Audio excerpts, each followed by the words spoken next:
China is hiding millions of cars that have never been driven, the number that shouldn't exist. Somewhere in China right now, there are parking lots the size of small towns, row after row of brand new electric vehicles, tires going flat, dust settling on windshields, batteries slowly dying in the heat. These cars have never been driven, they have never had a single owner, but officially, on paper, in the financial reports, in the government statistics Beijing sends to the world, they have already been sold. And that single fact breaks the entire story China has been telling about its electric vehicle miracle. Because if the sales aren't real, the demand isn't real. If the demand isn't real, the subsidies funding this industry are being paid against a fiction. And if the fiction unravels, the way China's last great fiction unraveled, we are not talking about a market correction. We are talking about something that rhymes very closely with a name you already know: Evergrande.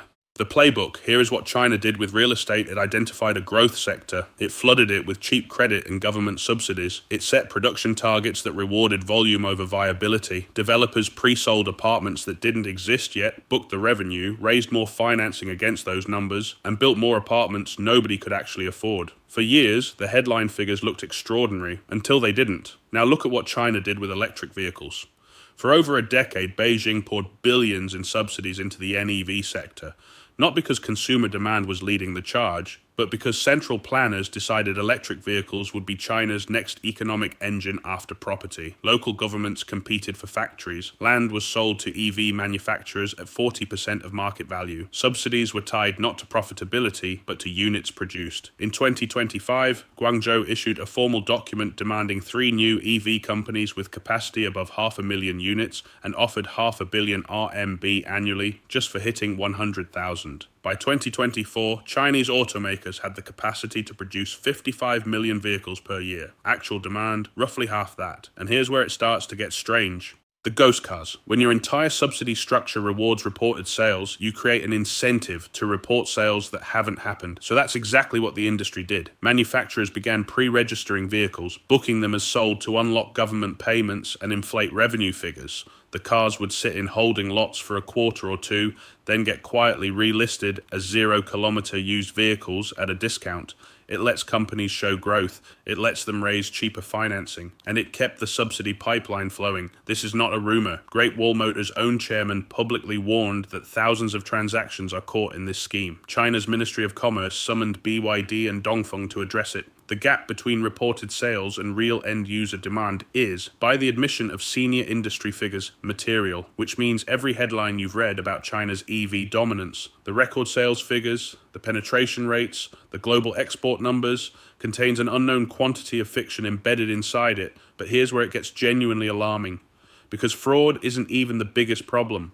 The economics are breaking. Even setting aside the fake sales, the real economics of this industry are disintegrating in real time. In early 2026, average profit margins across China's auto sector fell to approximately 2.9%. Gross profit per vehicle, around $1,500 on a car selling for under $10,000. More than half of Chinese auto dealers reported losses in 2025, with retail prices running 17 to 23% below their own purchase costs. The China Automobile Dealers Association calculated that dealers lost the equivalent of $20 billion in just the first 8 months of 2024 alone. Read that again.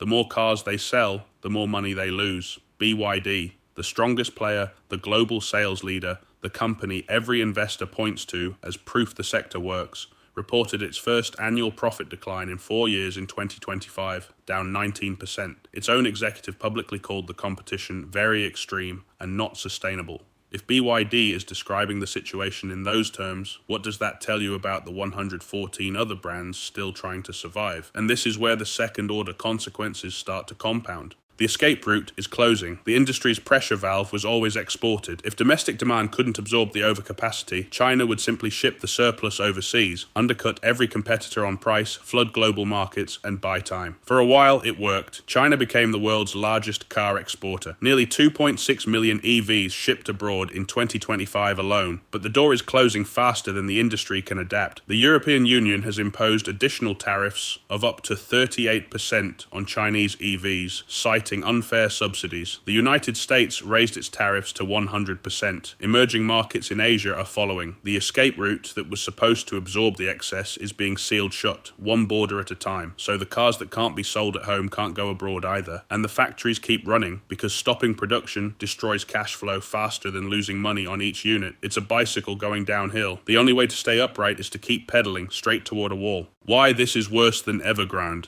Here is the part most people miss entirely. When Evergrande collapsed, families were left holding negative equity on unfinished apartments. That was devastating.